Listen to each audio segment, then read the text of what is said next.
lainnya, misalnya berkaitan dengan rekam medis, kemudian dokumen sekolah atau ijazah dan seterusnya itu ya yang bersangkutan yang harus diminta kemudian atau atas putusan tersebut.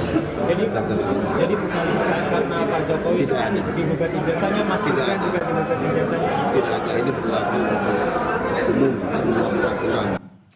Dan aturan terkait 16 dokumen yang tidak boleh dibuka ke publik termasuk di dalamnya adalah dokumen soal ijazah muncul di saat polemik ijazah masih memanas di permukaan. Lalu apa urgensi aturan tersebut dikeluarkan oleh KPU RI pada pertengahan bulan Agustus lalu? Kita akan bahas bersama dengan Arief Budiman selaku Ketua KPU RI periode 2017 hingga 2022. Selamat malam Mas Arief. Selamat malam Mbak Audrey. Ada juga Roy Suryo selaku penggugat ijazah Jokowi. Mas Roy. Selamat malam, baik Mbak Audrey. Dan nanti juga akan bergabung ada Rifai Kusumanegara sebagai pengacara Joko Widodo. Tapi saya mau ke Mas Arief terlebih dahulu yang kemudian adalah juga mantan ketua KPU. Mas Arief, sebenarnya ada nggak sih urgensinya tiba-tiba ini KPU kemudian memasukkan aturan ijazah tidak bisa dibuka ke publik karena tadi bisa bahaya? Gini, kita kan mau fokus di keputusan KPU nomor 731 ya. Sebetulnya keputusan KPU nomor 731 itu tidak spesifik menyasar ke satu poin ya soal ijazah. Ada 16 kan ya? Ya, karena ada 16 item. Jadi sepertinya itu seluruh dokumen persyaratan itu tidak bisa dibuka ke publik atau dikecualikan. Apa sih sebenarnya Mas Arief melihat bahayanya? Sebentar, ini kenapa keputusan KPU itu terbit? Ya. Kalau saya lihat di lembar pengujian konsekuensinya, salah satunya itu karena ada permohonan informasi dari Pak Komarudin. Ya. Komardin. Mardin, nggak apa-apa. Komardin terus ya, ya kira-kira itu ya. Ya. Kalau di sini sih ditulis berdasarkan surat dari IR Komarudin SHM and Partners gitu ya. Okay. Nah lalu saya juga tidak tahu isi suratnya apa, ya meminta informasi apa, apakah dia meminta informasi seluruh dokumen persyaratan atau hanya sebagian dari dokumen persyaratan, tapi yang jelas keputusan itu kemudian mengatur terhadap 16 dokumen persyaratan itu yang dikecualikan. Okay. Nah sebetulnya dalam menyelenggarakan tahapan pemilu ada beberapa prinsip yang harus dilakukan untuk menjaga KPU itu bekerja free and fair, berintegritas gitu ya. Salah satunya adalah transparansi. Jadi dulu saya paling sederhana itu menyimpulkan begini, kalau ada orang datang ke KPU lalu dia mempertanyakan sesuatu dan kita tidak bisa menjawab, berarti kita nggak transparan tuh. Karena tidak ada persoalan yang tidak bisa dijawab. Oke, jadi artinya begini, pada saat dulu sebelum peraturan baru dibuat ini ditandatangani pada Agustus 2000. Keputusan di Agustus bulan lalu, artinya adalah pada saat dulu apapun dokumen yang misalnya ingin publik tahu boleh dibuka oleh KPU. Kecuali yang memang berdasarkan ketentuan peraturan perundang-undangan itu nggak boleh dibuka, ya. Tentang kerahasiaan informasi pribadi itu memang nggak boleh dibuka. Ijazah? Misalnya begini, terkait dengan kesehatan misalnya, surat apakah dia sehat atau tidak sehat ya itu ditampilkan. Tetapi isi hasil pemeriksaannya itu tidak boleh ditampilkan. Oke, detailnya. Ya. Kalau ijazah? Ijazah juga yang ditampilkan hanya ijazahnya saja, ya lulusan dari mana ditampilkan, gitu. Jadi dulu sepanjang yang saya ingat ya, di pemilu 2014 dan pemilu 2019, kebetulan saya menjadi bagian penyelenggara pemilunya, itu kita tampilkan semua. Karena ada prinsip lain juga yang harus kita kerjakan. Apa itu? Melayani stakeholder pemilu. Stakeholder pemilu siapa? Banyak. Peserta pemilu. Peserta pemilu itu ada partai politik, ada pasangan calon presiden dan wakil presiden. Kalau dalam pilkada ada pasangan calon kepala daerah gitu ya. Lalu juga pemilih gitu loh. Jadi informasi yang kita sediakan itu sebetulnya bermanfaat untuk semua, untuk partai politik, untuk pasangan calon, untuk pemilih gitu. Oke, nah tapi kalau dilihatnya sendiri kalau gitu Mas Roy, surat ini dikeluarkan pada 21 Agustus 2025, apa yang ditangkapnya? Yang ditangkapnya ini Indonesia malah dibawa oleh keputusan nomor 731 ini kembali ke alam kegelapan. Kita kayak ini nggak ada bedanya dengan uya-kuya. Kenapa uya-kuya? Ini kayak beli kucing dalam karung. Ya gitu. Jadi orang itu nggak boleh lagi lihat profil dari siapa calonnya. Ini kan konyol banget. Misalnya dalam 16 syarat itu ada nomor 13-nya. 13 itu syarat tidak terlibat organisasi terlarang, misalnya PKI atau apa. Itu wajib diketahui oleh masyarakat. Gitu loh, orang ini dulu pernah terlibat atau enggak. Tapi kan alasannya katanya kalau dibuka ini bahaya. Ini peraturan ini harusnya juga gugur dengan sendirinya. Karena ini aturan ini kan di bawah yang namanya Undang-Undang Keterbukaan Informasi Publik nomor 14 tahun 2008. Undang-Undang Keterbukaan Informasi Publik nomor 14 tahun 2008 itu jelas banget. Itu di pasal 17-nya, itu ada poin-poin yang dikecualikan. Antara lain yang tadi mau ditanyakan misalnya itu soal pendidikan. Pendidikan itu bukan ijazah. Ijazah harus ditampilkan. Yang tidak ditampilkan misalnya adalah KHS, kartu hasil studi. Kalau itu saya setuju, sama dengan tadi analogi Pak Arief ya. Kartu hasil studi misalnya adalah orang ini nilainya berapa. Karena terlalu detail juga gitu. Iya, justru malah ketika kemarin Mabes Polri nampilkan itu sebagai hasilnya Jokowi misalnya. Nah itu sebenarnya melanggar sebenarnya. Tapi ya kita senyum aja gitu. Nah ini malah justru kudet, katrok gitu. Jadi ngapain KPU itu harus membuat aturan yang itu nanti toh pasti akan dibuka. Kalau ini digugat melalui KIP, Komisi Informasi Pusat ya atau publik, itu pasti nanti akan digugurkan dan KPU nanti malah malu lagi nanti udah bikin aturan yang tidak populer bagi masyarakat. Tapi kalau tadi bilangnya dengan alasan bahaya? Apanya yang bahaya? Negara ini kok malah makin menutup diri terhadap keterbukaan informasi publik. Ini kan tujuannya sebenarnya hanya ingin membantu ijazah, tapi lupa dia, di situ ada 15 yang lain, termasuk nomor 13 tadi, soal syarat-syarat G30 SPKI, surat pernyataan bermartabat cukup yang disebut sebagai bakal calon, masa itu dikecualikan semua? Lah kalau itu dikecualikan semua, aneh. Kalau menurut saya ini KPU nih, tolonglah kembali ke zamannya Pak Arief nih. Zaman Pak Arief tuh KPU tuh terbuka banget, kita enak main ke sana gitu. Saya juga barusan ngalami ketika kemarin saya dengan teman-teman dari Yakin ya, Yayasan Advokasi untuk itu untuk membuka data-data Sirekap ya. Kita sudah menang keputusan KIP. Ya sudah kita harus membuka data suara tiap-tiap tiap-tiap TPS. Jadi ini artinya dimaksudnya adalah mundur begitu ya? Sangat mundur, sangat kemudian membawa Indonesia ke kegelapan. Ya jangan salahkan masyarakat kalau membuat inilah yang malah mendorong Indonesia gelap itu justru KPU yang sekarang. Kalau menurut Mas Roy katanya kembali mundur, malah Bang Rifai sebenarnya kalau dari kuasa hukum sendiri, Bang Rifai sebenarnya setuju nggak sih dengan surat yang dikeluarkan oleh KPU ini tanggal 21 Agustus 2025? Sebenarnya apa yang dikeluarkan oleh KPU ini bukan reclaim ya, dia bersihing sifatnya. Tapi bersihing ini sebenarnya intinya adalah justru menegaskan hukum positif yang ada. Ya, bahwa memang di Undang-Undang Perlindungan Data Pribadi, hasil evaluasi intelektual itu sesuatu yang dilindungi, yang tidak bisa dibuka. Dan ini pakai jawantahan dari pasal 28G ayat 1 UUD 45 bahwa setiap orang berhak atas perlindungan pribadi, kehormatan, martabat. Ya.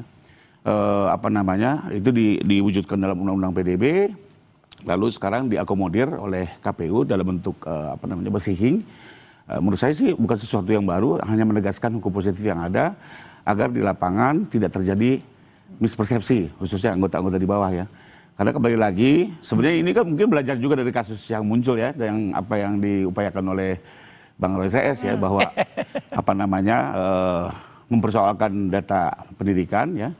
Sekalipun juga memang secara formal sudah lewat sebenarnya Mbak. Kalau bicara formal, persoalan-persoalan ini sebenarnya dipersoalkan itu dalam masa proses pemilu.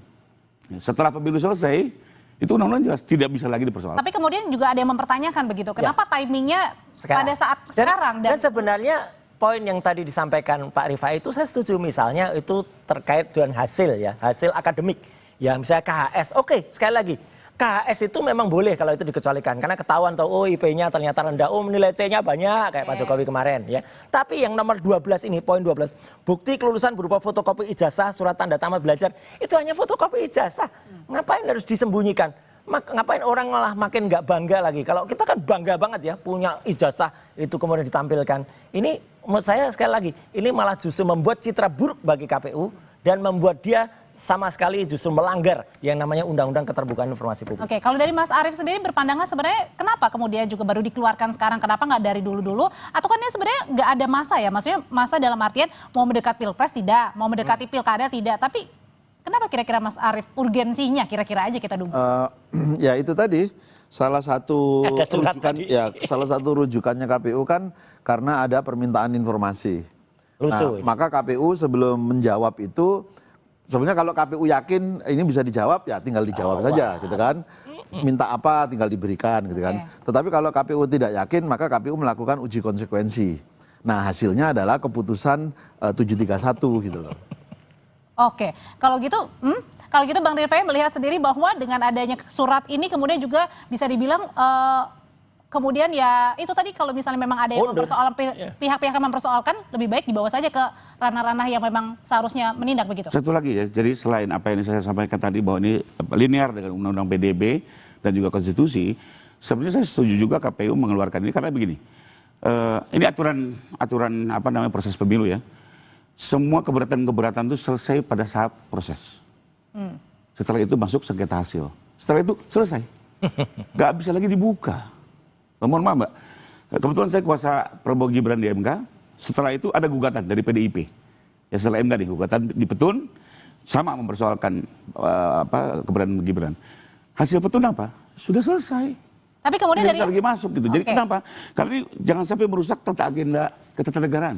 Tapi kemudian juga dari karena setelah ini kan terpilih presiden bekerja, kalau gitu nggak usah pakai syarat aja besok. Bayangkan kalau ini dibatalkan semua kan akan rusak semua ketatanegaraan. Tapi kemudian juga ada yang mempertanyakan juga dari anggota DPR kalau begitu transparansinya di mana? Hilang, nggak ada. Bukan dari awal, sudah ada masanya Mbak. Oh, berarti harusnya sudah selesai. Pada saat awal data-data ini muncul, masyarakat boleh keberatan, tapi harus menerima keberatan. Ada klausul ini Pak Rifai. Setelah keberatan apa? Bisa diuji gugat ke MK. Soal ijazah kan banyak sekali digugat di MK. Nggak, ada klausul ketika dulu kita menandatangani form ya, misalnya form pengunduran diri, itu selalu ada keterangan di situ. Bila sewaktu-waktu pernyataan ini tidak benar, maka saya sanggup mengundurkan diri. Itu yang terjadi. Jadi sewaktu-waktu itu timeless, nggak ada waktunya. Kalau ternyata kemarin belum ketahuan, misalnya Gibran tuh katanya nggak lulus SMA misalnya, atau Jokowi itu ternyata tidak lulus UGM, ya udah sewaktu-waktu bisa. Gitu itu harusnya itu berlaku. Jadi tidak hanya kemudian dibatasin, kemudian waktu, kemudian ada daluarsa. Kayak Sylvester aja nyari-nyari daluarsa. Oke, kalau gitu pertanyaan selanjutnya adalah sebenarnya apa dampak ketika KPU mengeluarkan ini tidak bisa membuka lagi secara langsung ke publik data-data capres-cawapresnya begitu. Apa dampaknya sebenarnya? Usai jeda ya, tetap bersama kami di Sapa Indonesia Malam. Saudara Wakil Ketua Komisi 2 Dede Yusuf tak setuju jika ijazah capres dan cawapres dirahasiakan. Menurut Dede, informasi pribadi yang tak boleh dibagikan kepada publik adalah catatan kesehatan. Keputusan KPU nomor 731 menyebut tentang beberapa dokumen yang tidak bisa dibuka kepada publik tanpa izin pihak yang bersangkutan. Salah satunya adalah ijazah capres dan cawapres. Menurut Dede Yusuf, dokumen seperti ijazah seharusnya dapat dibuka pada publik. Dede menyatakan Komisi 2 DPR akan meminta klarifikasi pada KPU.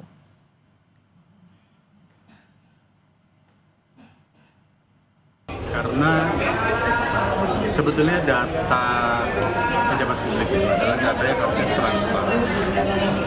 Jadi setiap calon-calon pejabat publik, baik itu DPR, Menteri, Presiden, saya pikir itu adalah sebuah data yang harus bisa dilihat oleh semua orang, karena orang melamar kerjaan aja kan pakai CV. Apalagi ini mau melamar jadi pemimpin. Saya belum bisa menjawab, tetapi kita akan tanyakan nanti sama. Kita kan memanggil dalam nanti juga ada nanti ada, tapi kan pembahasannya. Jadi nanti kita tanyakan kenapa, argumentasinya apa. Kita baru tahu. Kalau nggak dikasih lihat, kita nggak tahu. Masih menyambung pertanyaan saya sebelumnya, kalau gitu Mas Arief sebenarnya apa sih sebenarnya dampak? Ini cerdas ini, anggota DPR cerdas tuh ya kayak gini. Kenapa, Mas? Harus dibuka kepada publik. Ya biar Pak Arief. Ini sebagai transparansi begitu ya? Oh iya, cerdas ini. Oke, harus dibuka ke publik sebagai jaminan transparansi Mas Arief. Tapi kalau sekarang pertanyaannya apa dampaknya ketika KPU sudah mengeluarkan surat tidak bisa lagi membuka secara langsung ke publik tanpa ada persetujuan pihak yang bersangkutan? Ya memang ada beberapa data demi perlindungan data pribadi itu memang nggak bisa dibuka kecuali memang yang bersangkutan mengizinkan gitu ya. Tetapi dalam pandangan saya 16 item yang kemudian dikecualikan itu, saya meyakini sebetulnya sebagian besar itu harus dibuka kepada publik. Seperti? Ya. Misalnya sebagian saja ya, misalnya nomor 9 misalnya, surat pernyataan belum pernah menjabat sebagai presiden dan wakil presiden selama 2 kali masa jabatan. Itu kan nggak ada yang harus disembunyikan gitu ya. Surat pernyataan setia kepada Pancasila, misalnya ada beberapa lah ya. Termasuk SKCK juga ya catatannya? Ya, termasuk keterangan dari pengadilan misalnya, dia sudah selesai menjalani pidana, tidak lagi berstatus pidana segala macam. Itu kan sebetulnya hal yang memang harus diberikan informasinya kepada publik dan menjadi bagian dari referensi publik. Dan untuk selama Mas Arief juga pilihannya. menjabat sebagai ketua KPU, itu sebenarnya tidak dipermasalahkan ya? Enggak, itu dibuka. Bahkan dulu nih, pemilu tahun 2014, untuk pemilu legislatif ya, kami mempublikasikan data itu semua. Lalu ditentang. Wah, itu kan data pribadi, nggak boleh dipublikasikan. Baik, kalau gitu saya persilakan mengisi formulir. Jadi pertama kita publikasikan dulu nih. Lalu ditentang, oke, saya persilakan. Keberatan. Anda keberatan di bagian yang mana yang tidak, mana yang boleh, gitu kan. Memang kita harus minta izin yang bersangkutan. Ternyata begitu kita edarkan itu, semua menyatakan silakan dipublikasikan.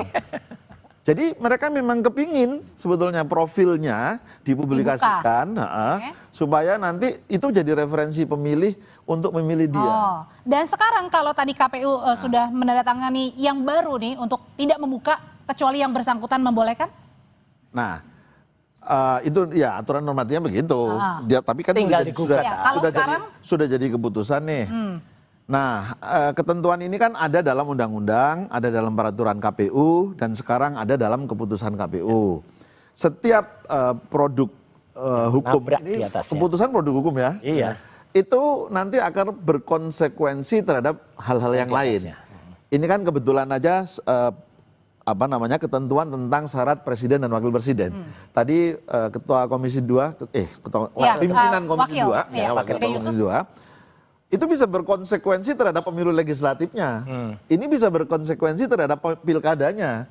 Oh, nanti mereka yang, wah ini ada putusan begini untuk pemilu presiden dan wakil presiden, dia juga tidak akan minta untuk tidak dibuka juga misalnya ini ya. Lebih banyak dampak positifnya atau negatif? Maka di pemilu 2029 nanti, ini jadi jurisprudensi untuk bisa direplikasi pada keputusan-keputusan yang lain.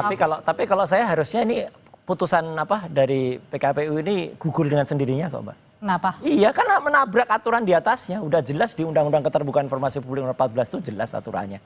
Jadi kok ini konyol gitu loh. KPU bikin aturan yang malah menabrak aturan yang sudah ada dan menabrak keterbukaan informasi publik, menabrak transparansi, dan kita lihat komentar. Kalau gitu kenapa tadi? Kenapa kalau gitu menurut Mas Roy sendiri surat kemudian ditandatangani oleh KPU? Ya ada sesuatu. Mungkin ada orang kurus yang keberatan. Hah? Orang? Kurus yang keberatan. Maksudnya? Ya, biasanya kan saya dulu ada orang gemuk, orang besar. Nah ini mungkin ya kan balik saya ada orang kurus yang keberatan mungkin. Mungkin pusing karena tiap hari didatangin datanya. Kalau gitu oke. Tapi termasuk ya Pak Aris setuju ya bahwa untuk data pendidikan, data kesehatan itu memang data pribadi yang di-keep. Kesehatan saja oke. Jadi isinya nggak boleh. Isinya nggak boleh. Saya setuju Ijazahnya di negara hukum ini nggak ada yang tidak bisa diuji. Semua kekuasaan kewenangan bisa diuji. Ada 2 saluran, Mbak. Pertama, ya sudah, ada yang keberatan, ajukan ke KIP. Ya. Nanti kita lihat. Karena setelah di KIP pun nanti bisa digugat lagi ke pengadilan, kita lihat nanti putusannya seperti apa. Ya. Kalah deh KPU. Kedua, bisa juga ya diuji nanti. Karena ini bukan, ini bersihing, bukan rekeling. Jadi digugat ke petun. SK KPU ini, keputusan KPU ini, nanti kita lihat bagaimana pertimbangan majelis hakim setelah melihat semua norma termasuk konstitusi kita ya. Bang Rifai, tapi kan pada saat sekarang nih ijazah Pak Jokowi kemarin dipermasalahkan. Sekarang ijazahnya Mas Gibran, Mas Wapres dipermasalahkan juga. Dengan adanya surat ini kemudian berdampak atau enggak nih dengan kalau soal ijazah kita udah sepakat tadi. Data kesehatan, data pendidikan, data pribadi. Ijazah boleh. Nilainya, karena kalau ijazahnya enggak apa-apa. Kembali lagi itu hak pribadi orang, Mbak. Mohon maaf, soal IPK, soal itu saya setuju. Kalau IPK setuju. Makanya di undang-undang tapi ijazahnya harus undang-undang PDB kita ini, data pribadi sebenarnya kita juga copas dari negara lain. Isinya lebih kurang sama. Itu hak privat yang harus dilindungi. Apalagi di konstitusi kita ya, pasal 20. Termasuk juga dengan surat ijazah yang perlu masalahnya di ijazah itu nggak ada nilainya. Jadi kalau ijazah itu nggak ada nilainya harus dipublikasikan. Kecuali itu ijazah kayak ijazah yang ditemukan kemarin di penjaraan Sahroni itu ya. Itu ijazah SMP Nah itu ada nilainya, oke itu jangan ditampilkan. Tapi kalau ijazah yang tidak menyatakan ada lulus atau tidak nilainya, lulus maksudnya itu. tampilkan aja. Jadi kan kita bisa tahu nih orang ini lulus atau enggak sih, ijazahnya beli atau enggak sih, gitu. Kembali lagi, ada dua persoalan. Pertama, hukum acaranya sudah selesai sampai dengan hasil pemilu. Ya. Ini pemerintahan berjalan 5 tahun diributkan di tengah jalan itu sudah tidak mungkin, Pak. Karena kalau ada persoalan kan gugur semua. Ya, jadi kembali lagi kenapa Bisa ada timeline. Sengketa proses maupun sengketa hasil. Nah kedua, kalau soal ijazah kan sebenarnya udah clear. Dengan legalisasi dinyatakan secara sah oleh penerbit, enough gitu loh. Ya. Tapi kan kalau Bang Roy kan iya. Oh iyalah, terus, karena gitu. kadang bisa salah. Tapi ini kan adanya surat ini dengan surat KPU ini Makin dampak gaduh, apa enggak? makin gaduh. KPU malah Dengan bikin surat gaduh. KPU tidak ada dasar untuk tidak menunjukkan. Oke. Sekalipun memang meluas ya, kalau kita lihat sih beberapa item ini meluas, ya monggo didalami kenapa. Tapi saya berdoa Mbak, moga-moga Komisi 2 cerdas ya, dan kemudian mengundang KPU, manggil KPU dan membatalkan putusan 731. Karena ini buruk ya citranya, baik bagi Indonesia ya, soal lebih luas, bagi KPU juga buruk ya. KPU kok mau sih gitu loh, malah memburukkan citranya dengan ini. Sayang banget. Oke, kalau Mas Arief pada zaman Mas Arief menjabat sebagai ketua KPU, ada nggak juga yang setelah nih ya, setelah Pilpres selesai, setelah Pilkada selesai, kemudian ada yang mempertanyakan soal ijazah seperti ini misalnya? Nggak ada. Nggak ada, sebenarnya case close. Artinya Ya, adalah pada selesai. saat setelah pengumuman resmi sudah selesai. Selesai. Kan sudah kita tampilkan semua. Nah, itu. Tapi kalau ada juga nggak yang bertanya waktu itu setelah selesainya ini kemudian ijazahnya? Nggak, saya nggak ada. Mungkin bukan untuk presiden ya, mungkin untuk pilkada, ada.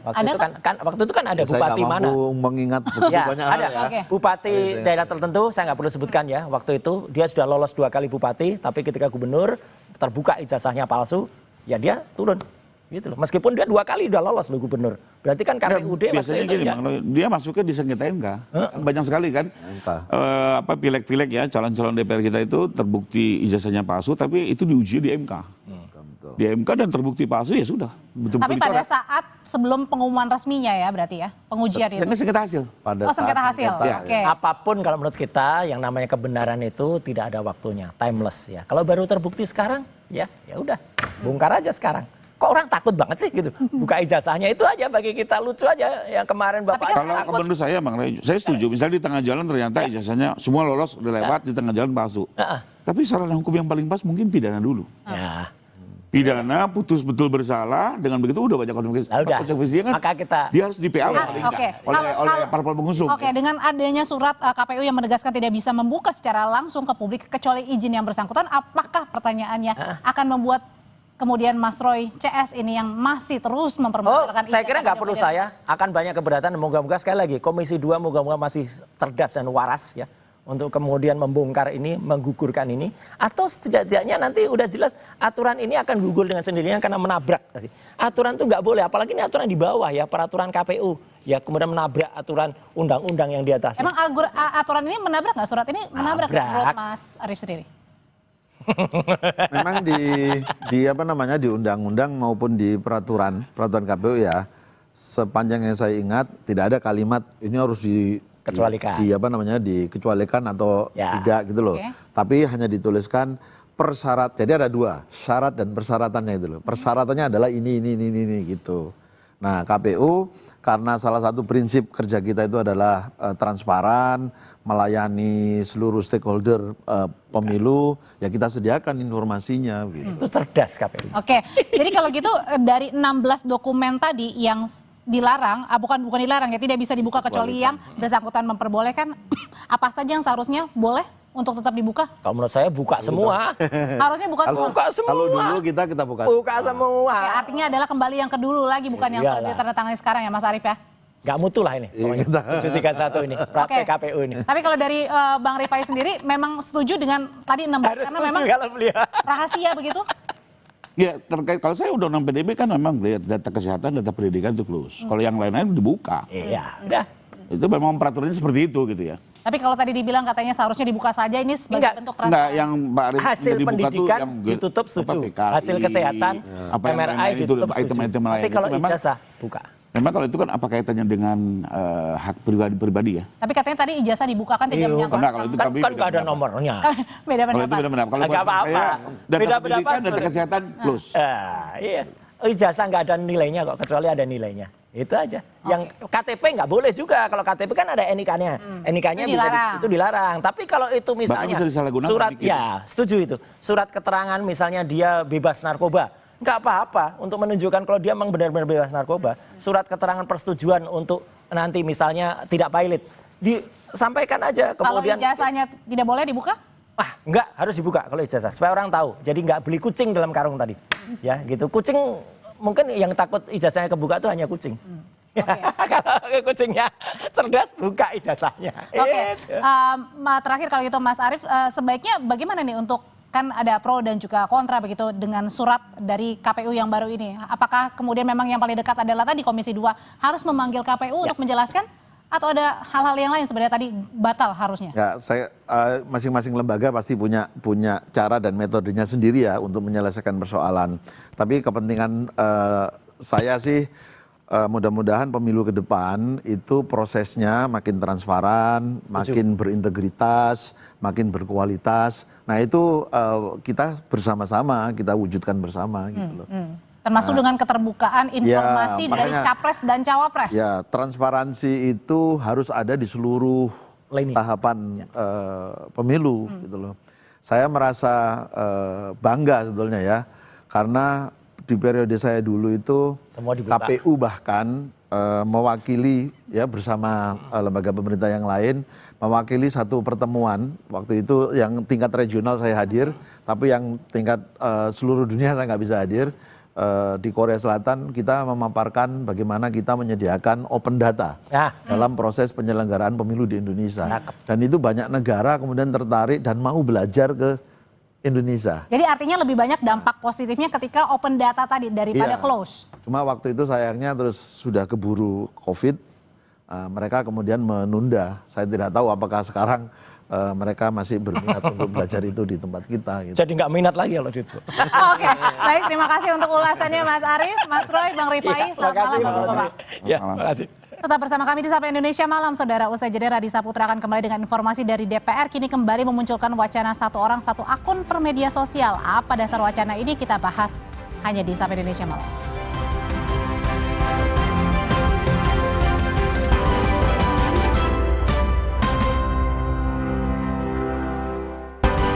Viva, hadiah miliaran. Cek tutup botolnya.